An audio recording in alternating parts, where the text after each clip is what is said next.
నమస్తే అన్న, అందరికీ నమస్కారం.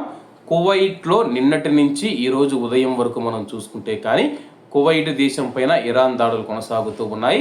అలాగే ఈరోజు తెల్లవారుజామున కువైట్ రక్షణ మంత్రిత్వ శాఖ తెలిపిన వివరాల ప్రకారం కువైట్ పైన ఇరాన్ ఇప్పటి వరకు కూడా డ్రోన్లతో దాడులు చేస్తూ ఉందని చెప్పేసి, గడిచిన 24 గంటల్లో ఏం జరిగిందని చెప్పేసి రక్షణ మంత్రిత్వ శాఖ తన యొక్క మీడియా సమావేశంలో ప్రకటించింది.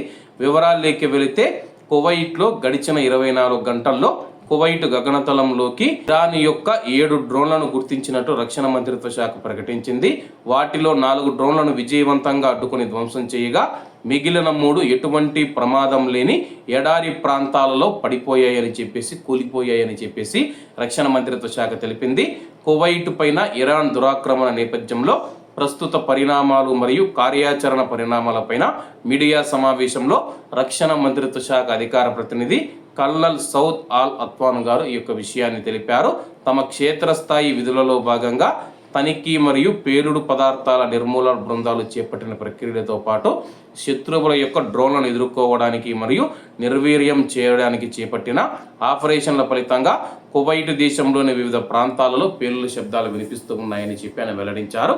ప్రస్తుతం మేము శత్రు దేశం మా పైన ప్రయోగిస్తూ ఉన్న డ్రోన్లు కావచ్చు, క్షిపణులు కావచ్చు, మేము ఆకాశంలో పేల్చివేస్తూ ఉన్నాము. దీనివల్ల మనం చూసుకుంటే ఆకాశంలో పేలుడు శబ్దాలు వినిపిస్తూ ఉన్నాయి.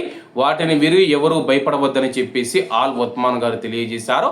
అలాగే ఈరోజు సోమవారం తెల్లవారుజామును కూడా మనం చూసుకుంటే కువైట్ దేశం పైన ఇరాన్ తన యొక్క డ్రోన్లతో దాడి చేసిందని చెప్పేసి, వాటిని విజయవంతంగా మేము కూల్చివేశామని చెప్పేసి ఆయన ప్రకటించడం జరిగింది.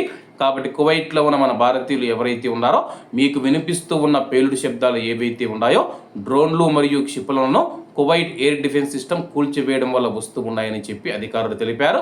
కాబట్టి అందరూ బాగుండాలి, అందులో మనం ఉండాలి. అందరికీ నమస్తే అన్న, జై హింద్.